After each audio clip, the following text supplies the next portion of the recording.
சற்று முன்பு கிடைக்கப்பெற்ற ஒரு அதிமுக்கியமான ஒரு தகவல் என்றே சொல்லியாக வேண்டும். அமித்ஷா குறித்து சர்ச்சை பேச்சு, குவியும் கண்டனங்கள், என்ன நடந்துச்சு, என்ன சர்ச்சையான பேச்சு அப்படின்றத பற்றி தான் இந்த வீடியோவில் நம்ம தெளிவாக பார்க்குறோம். மத்திய உள்துறை அமைச்சராக பதவி வகிக்கக்கூடிய அமித்ஷா குறித்து திரிணாமுல் காங்கிரஸ் கட்சியினுடைய எம்பி மெஹூஆ மைத்ரா சர்ச்சைக்குரிய வகையில் பேசியது உத்தரப்பிரதேச முதல்வர் யோகி ஆதித்யநாத் கண்டனத்தை தெரிவிச்சிருக்கிறார். வங்கதேசத்தினர் இந்தியாவுக்குள் ஊடுருவது மேற்கு வங்க அரசியலில் முக்கிய பிரச்சனையாக உருவெடுத்திருக்கக்கூடிய நிலையில அது குறித்து திரிணாமுல் காங்கிரஸ் கட்சியினுடைய எம்பி மைத்ரா அண்மையில் சர்ச்சைக்குரிய வகையில் பேசியிருந்தாங்க.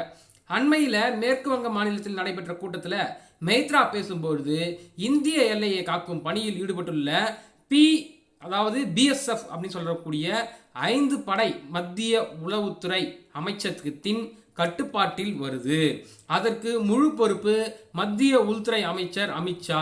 அப்படி இருக்க மேற்கு வங்க அரசை எப்படி பாஜக குறை கூற முடியும் அப்படின்ற கேள்வியை அவங்க முன்வைக்கிறாங்க.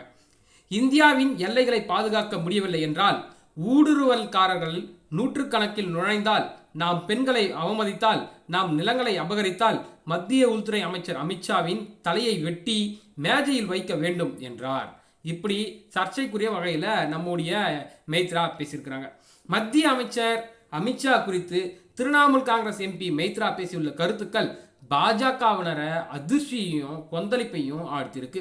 இது குறித்து உத்தரப்பிரதேச முதல்வராக இருக்கக்கூடிய யோகி ஆதித்யநாத் என்ன சொல்றாருன்னா, மத்திய அமைச்சர் அமித்ஷா குறித்து திரிணாமுல் காங்கிரஸ் எம்பி மைத்ரா பேசிய பேச்சுக்கள் மன்னிக்கவே முடியாதவை. இது குறித்து திரிணாமுல் காங்கிரஸ் கட்சி தலைமை மன்னிப்பு கேட்க வேண்டும். அவரது பேச்சை நான் வன்மையாக கண்டிக்கிறேன் அப்படின்னு சொல்லிட்டு நம்முடைய யோகி ஆதித்யநாத் சொல்லியிருக்கிறார். மத்திய அரசின் முக்கிய பொறுப்பு வகிக்கக்கூடிய அமைச்சர்கள் குறித்து திரிணாமுல் காங்கிரஸ் கட்சியினுடைய எம்பி மைத்ரா தெரிவித்த சர்ச்சை குறித்து ஆட்சேபனைக்குரியதாக இருக்கிறது.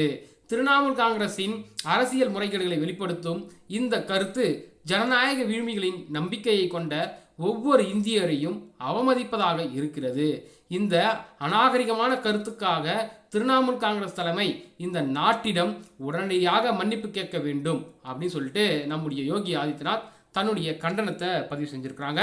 விரைவில் திரிணாமுல் காங்கிரஸ் கட்சி தலைமையில் இருந்து யோகி ஆதித்யநாத் கண்டனத்திற்கு பதில் வருமா என்பதை பொறுத்திருந்துதான் பார்க்க வேண்டும். மேலும் இது போன்ற அரசியல் சம்பந்தமான நிகழ்வுடன் உங்களை சந்திக்கிறேன். நன்றி, வணக்கம்.